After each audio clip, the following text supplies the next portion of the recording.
మోదీ గారికి రాసిన రెండవ పత్రిక 2వ అధ్యాయము 1వ వచనం నుండి 7 వచనాల వరకు ఉన్నటువంటి సందర్భం ఏంటంటే a good soldier of Christ Jesus.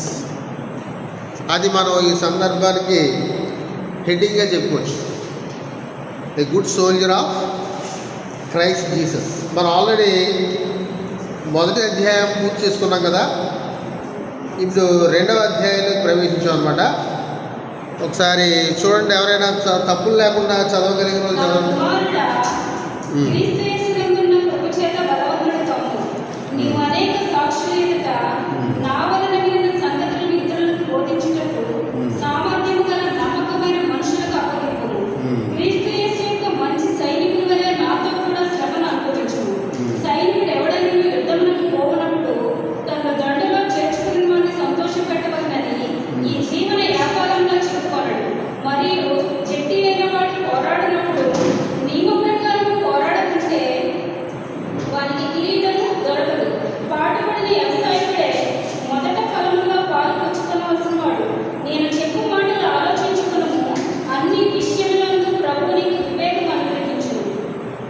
చాలండి, థ్యాంక్ యూ. ఇక్కడ మరి తిమోతి గారు పౌలు గారికి ఆత్మీయ కుమారుడిగా కనిపిస్తున్నారు మనకి కదా. అందుకే పౌలు గారు ఏమంటున్నారు, నా కుమారుడా అని పిలుస్తున్నారు. పౌలు గారు ఏమంటున్నారు తిమోతి గారిని? ఈ సందర్భాన్ని అంటే కుమారుడని పిలవడం అనే సందర్భాన్ని మనం ఇంతకుముందు చూసాం. చూడండి ఒకసారి, అదే 2వ తిమోతి 1వ అధ్యాయం 2వ వచనం చూడండి.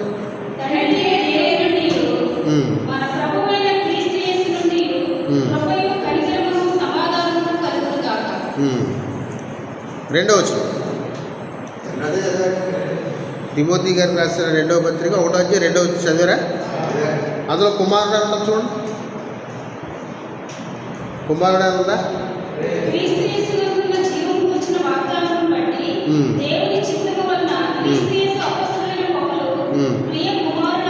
అది ప్రియ కుమారుడే కదా, చూసారా? ప్రియ కుమార్ అంటే 3వ వచనంలో ఉంది అక్కడ, అది 1వ వచనంలో ఉందా? అది అంటే ఇక్కడ మరి తిమోతి గారిని పౌలు గారు కుమారుడా అని చెప్పేసి పిలుస్తున్నారు. ఎవరు పిలుస్తున్నారు? కుమారుడా అని పిలుస్తున్నారు. అలాగే ఇంకా ఏమంటారు ఇక్కడ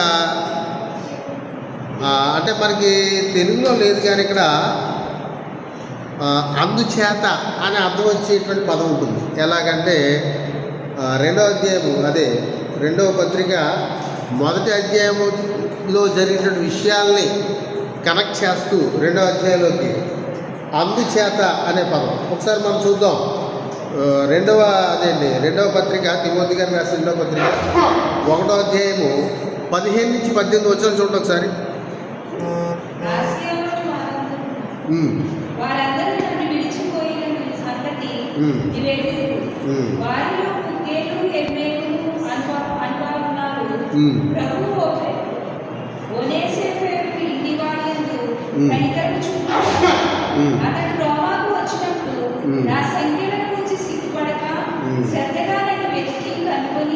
అనేక పర్యాయములు ఆదరించాడు. మరియు అతను ఎఫెసీలో ఎంతగా ఉపచారం చేసినో అది నీకు బాగుగా ఎరుగుతుంది. ఆ దినమందు అతను ప్రభు వలన కనికరం పొందినట్లు ప్రభు అనుగ్రహించుగాక. సో ఇక్కడ ఏంటంటే కొంతమంది పౌలు గారిని విడిచిపెట్టి వెళ్ళిపోయారు. ఎందుకనంటే దేవుడు, మీరు ఇక్కడికి గుర్తుపెట్టుకోవాల్సిన విషయం ఏంటంటే మనకి ఇది ఏంటి లోపు అంటే ఈ రోజుల్లో ఎవరికైనా అంటే బైబిల్ వాక్యం అంటే ఎవరికైనా సరే లోపు అంటే ఎవరికి చెప్పి వాళ్ళకి. ఎందుకని ఎవరికి నచ్చినట్టుగా వాళ్ళు చెప్పారు. కూర్చున్న వాళ్ళు కూడా ఏం చేస్తారు, మీకు కూడా అనవసరం, ఏదో వెళ్ళావా లేదో కూర్చున్నావా, ఏదో చెప్పాడు, కాసేపు అలాగా గడిపాం, గడిపామంటే కూర్చున్నాడు, కూర్చుని కూడా వింటారు. ఇప్పుడు మొత్తం మారిపోయిన కాలం, ఎక్కడో ఆలోచిస్తూ ఉంటారు, ఏం చేస్తూ ఉంటారు. అందువల్ల ఏమైనా చివరికి వాక్యం అంటే ఎలా ఉంది, అస్సలు ఎవరికి లేదు, డోంట్ కేర్ అంతే. అంటే పచ్చిగా మాట్లాడాలంటే ఇప్పుడు మనకంటే కూడా అన్యులు బెస్ట్ అన్నమాట. ఎందుకని వాళ్ళు ఎందుకు నమ్ముకోలేదు కాబట్టి వాళ్ళ పద్ధతి ఏదైతే ఉందో ఆ పద్ధతిలో కంటిన్యూ అవుతారు. ఇంక మనం ఏం చేస్తున్నాం, నమ్ముకుందాం అని చెప్పి అటు ఉండట్లేదు, ఇటు ఉండట్లేదు పూర్తిగా. అది మన పరిస్థితి. అందువల్ల అలాంటి పరిస్థితి చెందిన వాళ్ళే చాలామంది పౌలు గారిని విడిచిపెట్టి వెళ్ళిపోయారంట. అయితే కొంతమంది ఉన్నారు. దాన్ని ప్రస్తావిస్తూ ఆయన ఏమంటారంటే 2వ అధ్యాయం ప్రారంభంలోకి వచ్చేసరికి, అందుచేత లేదా దేవుని కృపచేత ఏమండి ఇక్కడ బలవంతుడువు కమ్మంటున్నారు. ఏమవ్వాలంటే ఆయన బలవంతుడివి కమ్ము. ఎందుకని ఈ దేవుని యొక్క బోధ ఏదైతే ఉందో, దేవుడు అపోస్తులకు ఇచ్చిన బోధ ఏదైతే ఉందో దాన్ని ఫాలో అయ్యే వాళ్ళు తగ్గిపోతారు. ఎప్పుడు పౌలు గారు ఉన్న కాలంలోనే, పౌలు గారు ఉన్నటువంటి కాలంలోనే, ఇది అపోస్తులు ఉన్న కాలంలోనే దేవుడు ఇచ్చిన బోధ పాటించిన వాళ్ళు పెరిగిపోతారు. అతను పాటించేవాళ్ళు కాదు, పాటించని వాడు. అందుకే ఆయన ఏమంటారు, బలవంతుడివి కమ్ము.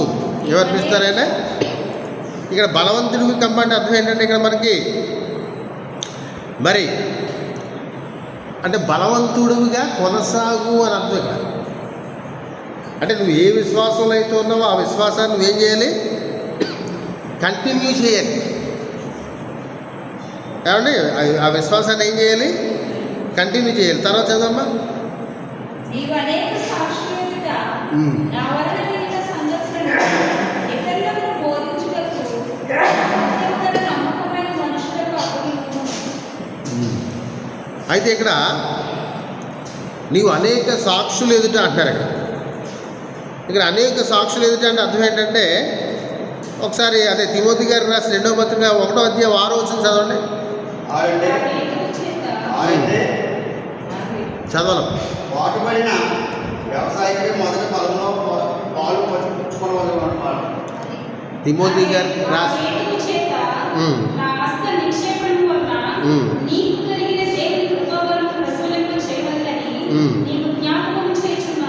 అది అంటే ఇక్కడ పౌలు గారు తిమోతి గారి యొక్క శిరస్సు మీద చేతులుంచి ప్రార్థన చేసేసరికి మరి తిమోతి గారికి దేవుడు అంటే పరిశుద్ధాత్మ వరాన్ని ఆయన పొందుకున్నారు.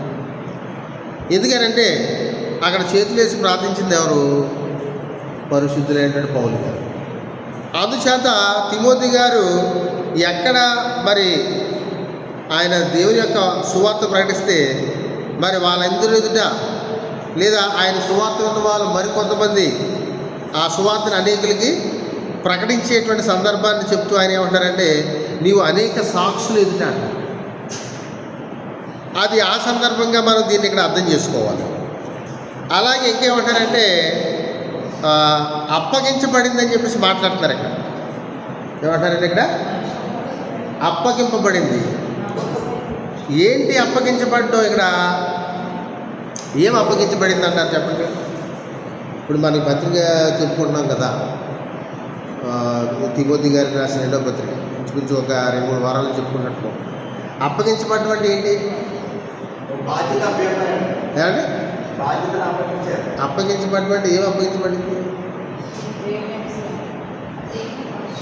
ఏమా, అది సువార్త అప్పగించబడింది. అంటే దేవుడు ఇచ్చినటువంటి సువార్త అప్పగించబడింది అని చెప్తాను. ఒకసారి చూద్దాం మనం. తిమోతి గారు రాసిన 2వ పత్రిక 1వ అధ్యాయం 12-14 వచ్చిన చూడండి ఒకసారి.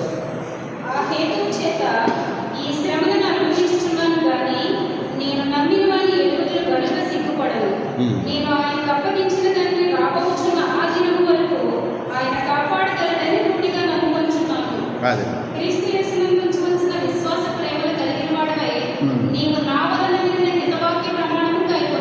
అది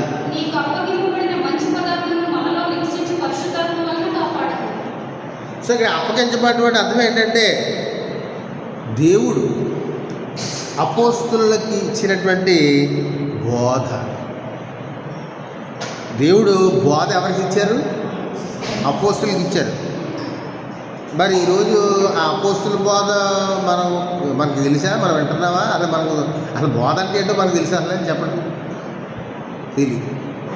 ఇప్పుడు ఇక్కడ కూర్చున్న మీరు ఈ కాసేపు అయితే అరగంట సేపు కూర్చుని వెళ్ళిపోతారు అంతే. మళ్ళీ దీని గురించినటువంటి ప్రస్తావన ఆలోచన ఉండదు. ఎందుకంటే మనకి అలా అలవాటు అయిపోయింది.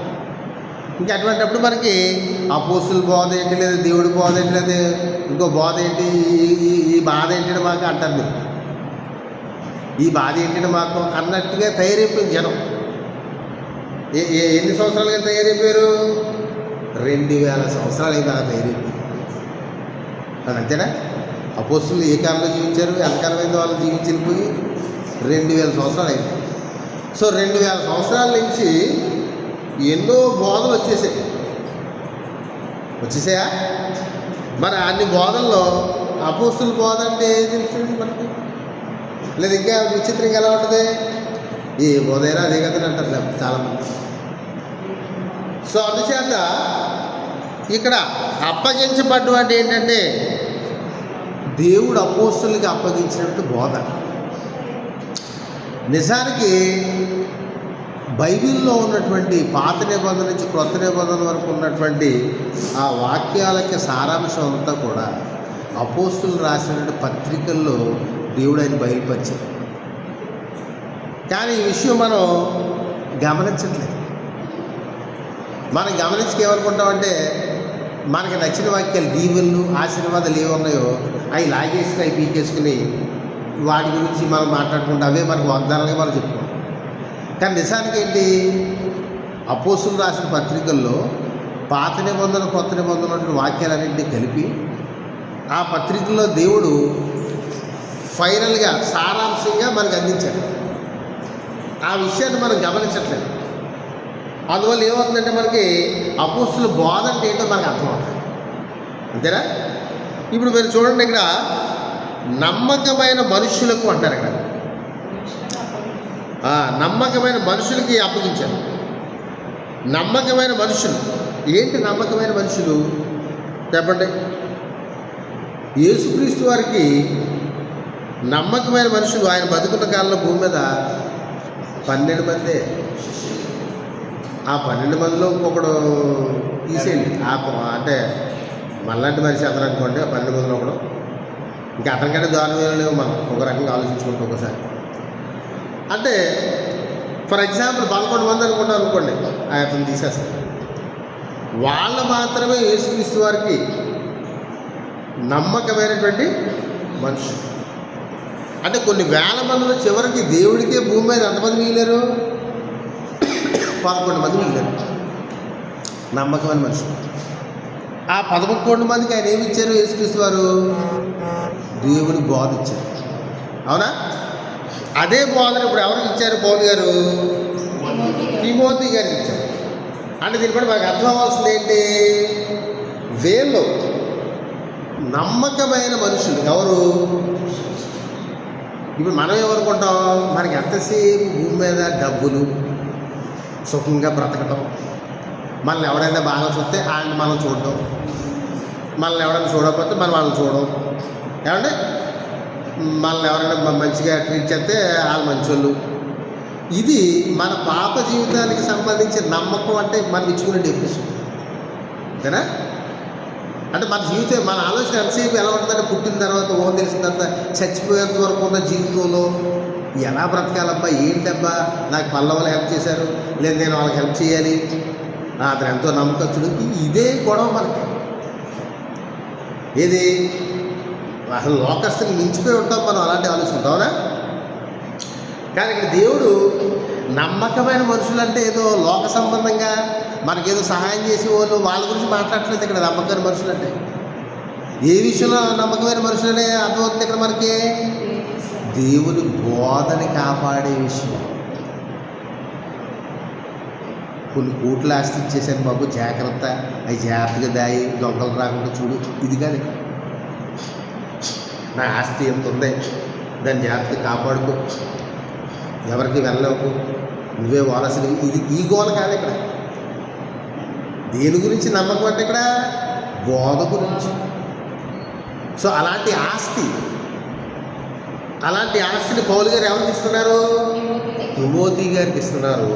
తిమోతి గారికి ఏం చెప్తున్నారు? నీ సంఘంలో కూడా నీ మాటలు లేదా నీ మాటలు విని సాక్షులుగా ఉన్న వాళ్ళు ఉన్నారు కదా, వాళ్ళకి అప్పగించు. అటువంటి నమ్మకమైన మనుషులకి నువ్వు ఈ బోధని అప్పగించని చెప్తున్నారు. అమ్మ చదవలేక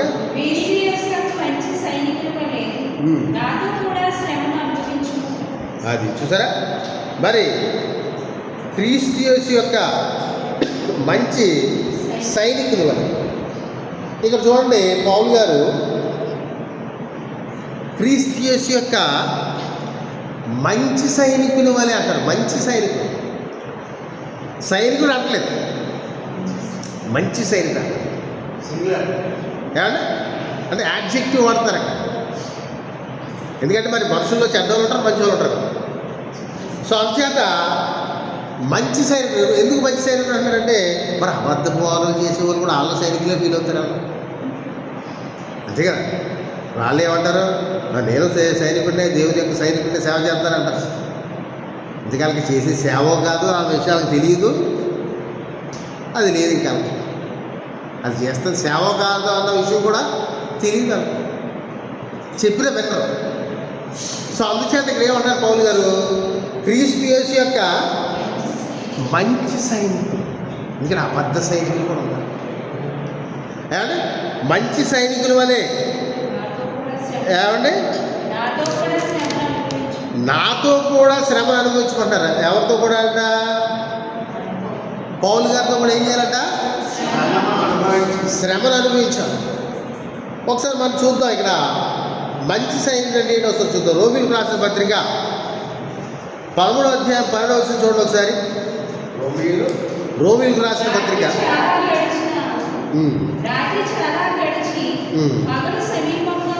ఉన్నది.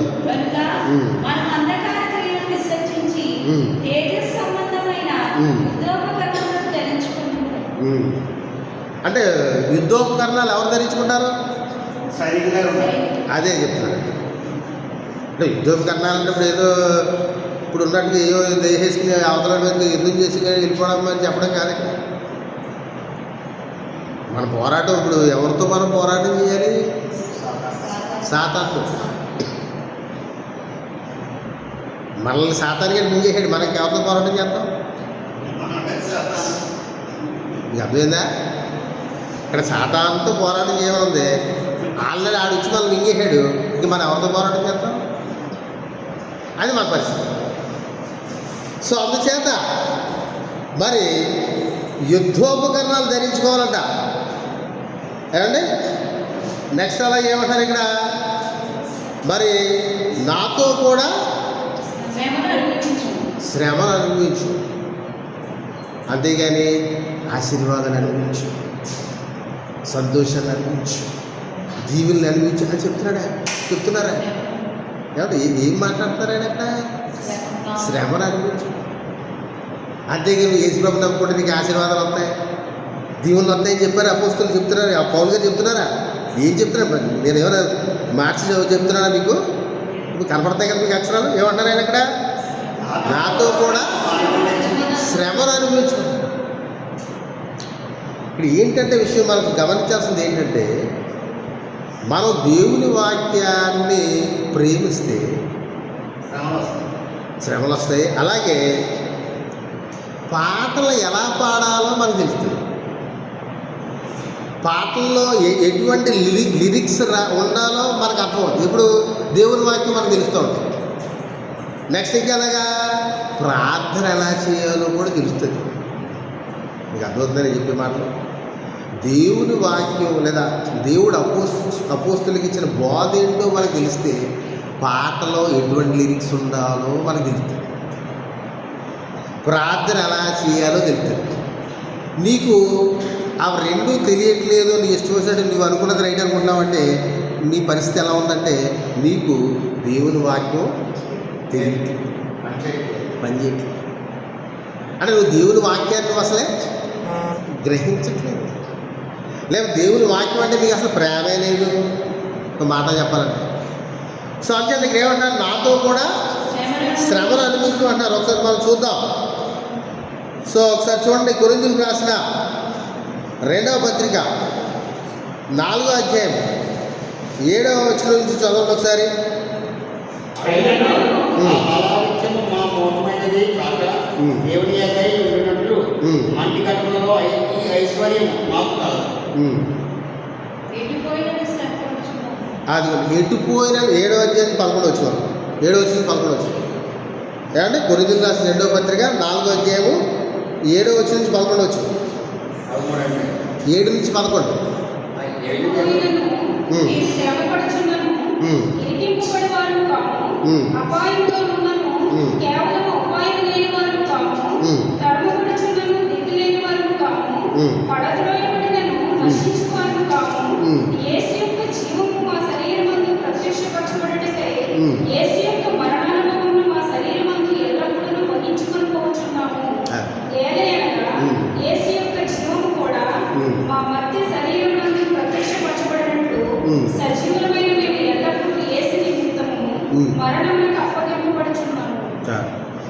అంటే ఇప్పుడు ఇక్కడ ఈ మాటలు బట్టి మనకు అర్థం అవ్వాల్సింది ఏంటంటే, ఇక్కడ మనం గుర్తుపెట్టుకోవాల్సిన విషయం ఏంటంటే, ఎవరైనా ఒక వ్యక్తి దేవుని సేవ చేస్తున్నాడు లేదా సేవకుడని ప్రారంభించిన వ్యక్తి, అతను సేవలోకి రాకముందేమో సుఖం అనిపిస్తాడు, సేవలోకి వచ్చి చచ్చిపోయే స్థితికి వచ్చేసరికి ఏమో ఏక శ్రమలతో చచ్చిపోతాడు. అలాగా ఉన్న సేవకులు ఎవరైనా కనపడుతున్నారా మీకు ఈ రోజుల్లో ఈ భూమి మీద? ఏమంటారు, నేను సేవలోకి వచ్చినప్పుడు నాకు సైకిల్ ఉండేది, ఇప్పుడు దేవుడు నాకు దీవించాడు, ఇప్పుడు నాకు కారు వచ్చింది. అది మరి అపోస్తలులు ఇక్కడ పౌలు గారు ఏం చెప్తున్నారు, ఎడిపోయిన శ్రమలు అంటారండి. అవునా కదా? ఆయన ఆయన ఆయన లైఫ్ గురించి ఆ మాటలు ఏ మాటలు మాట్లాడుతున్నారు ఆయన అక్కడ. ఇంకో భాషలో చెప్పాలంటే ఆ మాటల గురించి చెప్పాలంటే చిత్రవద అనిపించాడు ఆయన. అర్థమవుతుందని మాట్లాడే మాటలు మీకు పౌలు గారి జీవితంలో ఆయన అనిపించింది ఒక మాటలో చెప్పాలంటే మీకు, ఆయన చిత్రవద అనిపించాడు. అంటే దేవుని సేవ చేయాలని తీర్మానించుకున్నవాడు తన జీవితంలో ఏమి అనిపిస్తాడంటే చిత్రవద అనిపిస్తాడు. అంతేగాని సేవలోకి వచ్చినప్పుడు ఓ సైకిల్ వచ్చాను, ఇప్పుడేమో 2 బీరువాలు వచ్చాయి, ఇది కాదు సేవ. ఇక్కడ మనకు అర్థమవుతుంది కదా ఇక్కడ. సో అంశం ఏంటంటే శ్రమ పడమని చెప్తున్నారు ఇక్కడ. పౌలు గారు ఏం చెప్తున్నారు తిమోతి గారికి, శ్రమ పడు అని చెప్తున్నారు. అంతేగాని నేను సేవ చేశాను, అక్కడ ఇన్ని ఆస్తులు సంపాదించాను, అది జాగ్రత్త చూసుకో, ఇంకోటి ఎవడో ఆక్రమించుకోకుండా చూసుకో అని చెప్పట్లేదు. ఏమండి అలా చెప్తున్నారా? లేదు కదా. మరి ఏంటి? సో అంచేత సేవకుడు అయినటువంటి వాడు ఎలా ఉండాలి, శ్రమ పడడానికి సిద్ధపడినవాడు ఎవడైతే ఉన్నాడో అతనే సేవకి రావాలి. కానీ అది తలకిందులు అయిపోయిన పరిస్థితి ఇప్పుడు అలా లేదు, రివర్స్లో జరుగుతుంది. అందుకే చదవండి ఇంకా.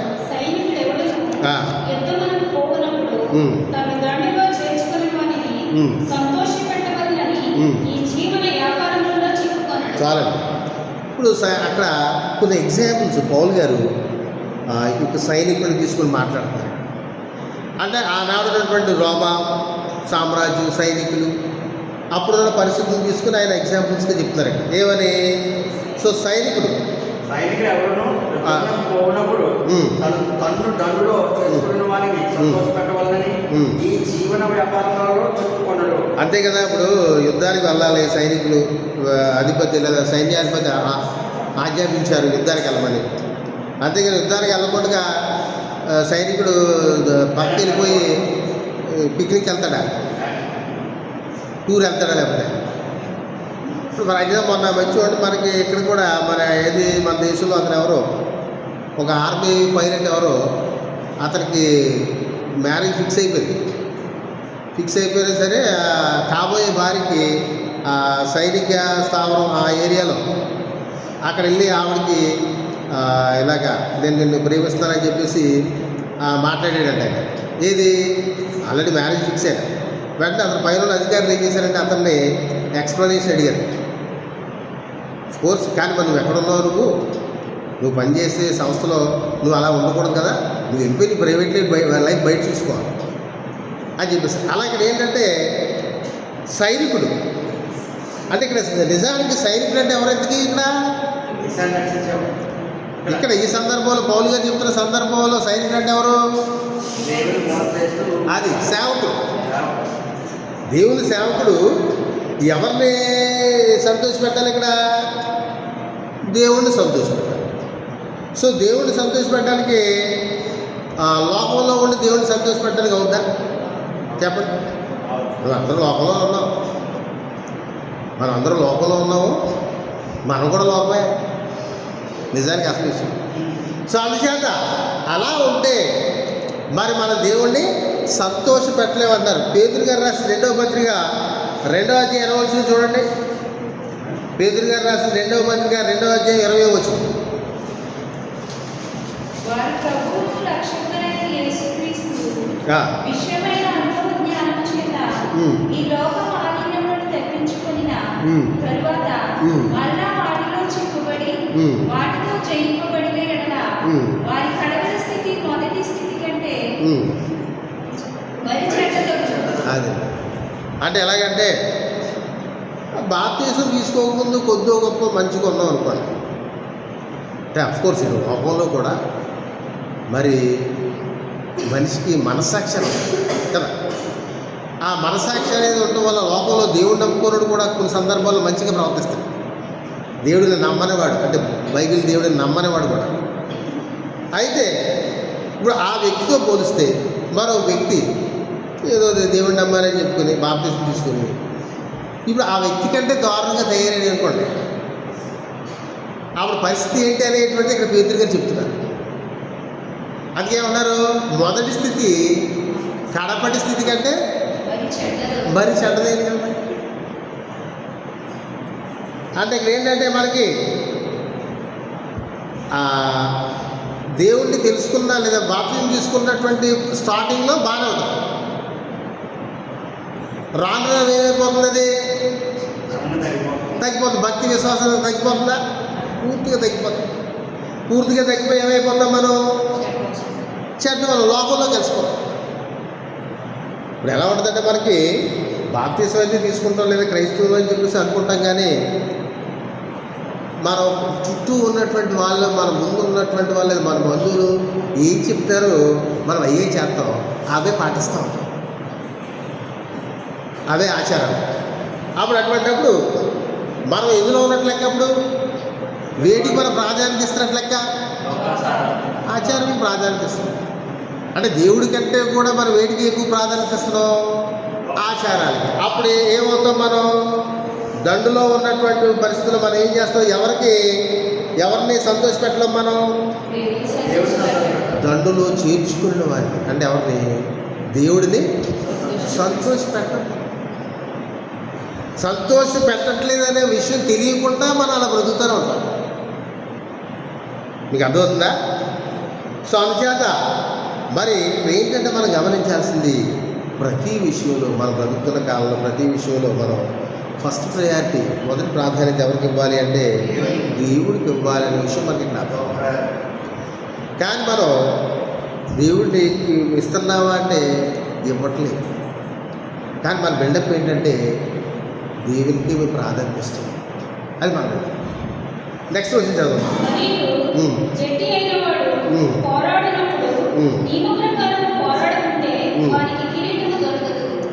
అది సో అక్కడ పోరాడేటప్పుడు ఇప్పుడు అక్కడ పౌలు గారి కాలంలో ఏంటంటే ఈ రోమా సామ్రాజ్య పరిస్థితుల్లో ఆ ప్రాంతాల్లో మరి కొంతమంది బలంగా ఉన్నటువంటి వాళ్ళు మృగాలతోటి పోరాటం చేయడం ఇటువంటివి జరుగుతూ ఉండేవి ఆనాడు. కొన్ని రకాల సినిమాల్లో గ్లాడియేటర్ అని చెప్పి సినిమాలు వస్తాయి, హాలీవుడ్ సినిమాలు తీస్తూ ఉంటాయి. ఆ కాలంలో జరిగేటువంటి పోరాటం. సో ఇక్కడ ఏం చెప్తున్నారు? ఇక్కడ మనకి ఈ పోరాడేటువంటి వ్యక్తి ఏమంటే ఎలా పోరాడాలి? నియమం ప్రకారం. అంటే అర్థం ఏంటి? రూల్ ప్రకారం, రూల్స్, నిబంధనల ప్రకారం పోరాడాలి. మనం కూడా జీవించాలి. ఏ విధంగా జీవించాలి? వాక్యానుసారంగా జీవించాలి. సో వాక్యానుసారంగా వాక్యానుసారం అనేటువంటిది మనకు రూల్, దేవుడు పెట్టిన రూల్. అలా జీవించడం అనేటువంటిది నియమం ప్రకారం పోరాడేటువంటి జట్టి లక్షణం ఉంది, పోరాడే వ్యక్తి లక్షణం ఉంది. కానీ మరి మనం నియమం ప్రకారం మనం పోరాడుతున్నాం లేదు, వాక్యానుసారంగా జీవిస్తున్నావా? చెప్పండి. అంటే కొరింథీయులకు రాసిన మొదటి పత్రిక 9వ అధ్యాయము 24 నుంచి 27 వచ్చిన చూడండి. కొరింథీయులకు రాసిన మొదటి పత్రిక 9వ అధ్యాయం. పరిగెత్తి వారందరూ పరిగెత్తుదురు గాని ఒక్కడే బహుమానము పొందునని నీకు తెలియదా? అటువలే మీరు బహుమానం పొందినట్టుగా పరిగెత్తుడి. అది 27 వరకు చదవాలి. మరియు పందెమందు పోరాడు ప్రతివాడును అన్ని విషయములందు మితముగా ఉండును. వారు క్షేమము కిరీటం పొందుటకును, మనమైతే అక్షేమం కిరీటం పొందుటకును మితముగా ఉన్నాము. కాబట్టి నేను గురి చూడని వారి వలె పరిగెత్తుకోవడం కాను. దారిని కొట్టినట్టు నేను పోట్లాడలేదు కానీ ఒకవేళ ఇతరులకు ప్రకటించిన తరువాత నేనే ప్రస్తుతమైపోతునేమో అని నా శరీరమును నలగొట్టి దాన్ని లోపరుచుకుంటున్నాను. సో ఇక్కడ పోరాటం అంటే అదనమాట. అంటే క్రైస్తవుడికి శ్రమలు ఎందుకు రావాలంటే, ఒకవేళ క్రైస్తవుడికి శ్రమలు రాకపోతే ఆ క్రైస్తవుడు వాక్యానుసారంగా బ్రతకలేడు. అదనమాట ఈ విషయం. అంటే మన వాక్యానుసారంగా బ్రతకాలంటే మనకి ఏం రావాలి? శ్రమలు రావాలి. మరి మనకి శ్రమలు రావట్లేదంటే దాని అర్థం ఏంటి? మనం ఎలా బ్రతకట్లేదు? వాక్యానుసారంగా బ్రతకట్లేదు. ఇంక ఇదిలో ఏముంటాయి? మరీ కదా చెప్తున్నారు పౌలు గారు కదా, మందుకు పరిగెత్తేవాడు ఎలాగంట, పరిగెడతారు, చాలామంది పరిగెడతారు, తిరిగి అందరికి వచ్చేద్దా? పోనీ అదేమన్నా గొప్ప కిరీటమా? బతికున్నంత కాలం భూమి మీద క్షయమకు కిరీటం అది, అదే కదా. మరి దేవుడు ఇచ్చేటువంటి కిరీటం ఏంటిది? అది అంటే నాశనం లేనిది, నాశనం కాదు. ఏమండి? అందుకే పౌలు గారు ఏం చేస్తున్నారంట? అక్షయము కిరీటం పొందడం కోసం ఆయన లైఫ్ స్టైల్ ఎలా ఉందని చెప్తున్నారు లాస్ట్లో. ఏమో చెప్పండి, 27 వచ్చిన ఏమంటారు? అది శరీరాన్ని నలగొట్టుకుని లోపరుచుకుంటారు. ఇదంతా అంటే అసలైన క్రైస్తవుడి యొక్క లైఫ్ స్టైల్ ఎలా ఉండాలి? శరీరాన్ని నలగొట్టుకుని లోపరుచుకుంటారు. ఏమండి? మరి అటువంటి లైఫ్ స్టైల్ ఏమైనా మనకుందా? మనకు అయ్యొద్దు. నువ్వు ఇది ఎప్పుడు కూడా అండి నరగొట్టుకు లోపరుచుకోవడం ఏంటండి? అలాగైతే ఆ బయట ఉంది కదండి, బయట విశ్వాసాల్లో ఉంటామండి బాబు, మాకు ఎందుకు వచ్చింది కూడా. ఇందాక ఈరోజు అదే ట్రైనింగ్కి వెళ్తే అక్కడ ట్రైనింగ్లో మాస్టర్ అంటారు, అంటే నేను హిందూ అనుకున్నాడు ఆయన ఏమంటారంటే, ఈ ముస్లిమ్స్ ఏమో వాళ్ళ స్కూల్స్ ఉంటాయి కదా మద్రసాలు, ఆ మద్రసాల్లోనేమో వాళ్ళందరూ అక్కడ చదివే పిల్లల్ని ముస్లిమ్స్ కింద మార్చేసుకుంటున్నారు. ఈ క్రిస్టియన్స్ ఏమో క్రిస్టియన్ స్కూల్స్లో వాళ్ళని క్రిస్టియన్ కింద మత మార్పిడి చేసేస్తున్నారు అంటారు. అప్పుడు నేను అలాగే చూస్తూ నవ్వుకుంటున్నాను మనసు. ఎందుకనే మేము ఎక్కడ క్రిస్టియన్స్ అయ్యారా బాబు, మేము మత మార్పిడి అవ్వలేదు, మేము పాటించేయని మీ ఆచారాలేరా బాబు, మేము మతం మారలేదురా బాబు అని నవ్వుకుంటాను. అంత అలా చూస్తే ఏం మాట్లాడింది అంతే కదా. మరి దగ్గర ఎవడు మతం మారాడు? మారేవా? అదే మారు మనసు ఎక్కడ వచ్చింది? అన్నీ పాటించేవన్నీ వాళ్ళ ఆచారాలే, ఇంకా మతం మారలేదు మారు మనసు ఎక్కి. సో అదనమాట. అందుచేత ఏంటంటే ఇక్కడ మరి నిజంగా మారితే ఎలా ఉండాలి? ఇప్పుడు చెప్పారు కదా, నలగొట్టుకుని లోపరుచుకోవాలి. అప్పుడు నువ్వు మారినట్టు, అప్పుడు నేను మారినట్టు. ఏమన్నా అంతేనా? సో అందుచేత మరి క్రైస్తవుడి యొక్క లైఫ్ స్టైల్ అలా ఉండాలి అనేటువంటిది మనకి ఇక్కడ అర్థం అవ్వాలి. అందుకని ఇంకా చదవండమ్మా.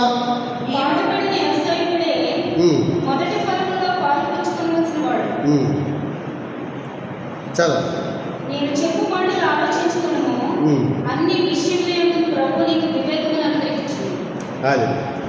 సో అంచేత ఏంటంటే ఇక్కడ మరి సైనికుడితోటి లేదా జట్టితోటి లేకపోతే వ్యవసాయకుడు, ఈ ఎగ్జాంపుల్స్ తీసుకుని మాట్లాడతారు పౌలు గారు. అంటే ఒక సైనికుడు కానీ, ఒక జట్టి కానీ, లేదా ఒక వ్యవసాయకుడు కానీ, వాళ్ళకంటూ ఉన్నటువంటి ఆయా రంగాల్లో వాళ్ళు ఏ విధంగా అయితే కష్టపడతారో, ఆ కష్టం దేనికోసం, వాళ్ళు మంచి ఫలితాన్ని పొందడం కోసం. అంటే వాళ్ళు ఒక దేన్నైనా ఒక దృష్టిలో పెట్టుకుని కదా వాళ్ళు అలా చేస్తారు. మరి అటువంటిది మరి అక్షయమకు శరీరం లేదా కిరీటాన్ని పొందాలనుకునేటువంటి క్రైస్తవుడు మరింతగా పోరాటం కలిగి జీవించాలి అనే అర్థం అవడం కోసం పౌలు గారు తిమోతి గారికి ఆ విధంగా రాస్తారు. రాస్తూ ఏమంటారు ఇక్కడ, లాస్ట్లో ఏమంటారు, దేవుడు ఆయన ఏమి ఇస్తారని చెప్తున్నారు. ఆయన ఇక్కడ అన్ని విషయాల్లో ప్రభువు నీకు వివేకమును అనుగ్రహించినట్టున్నారు. ఒకసారి చూద్దాం. యోహాను గారి సువార్త 14:16 చూడండి. యోహాను గారి సువార్త వేడుకొందరు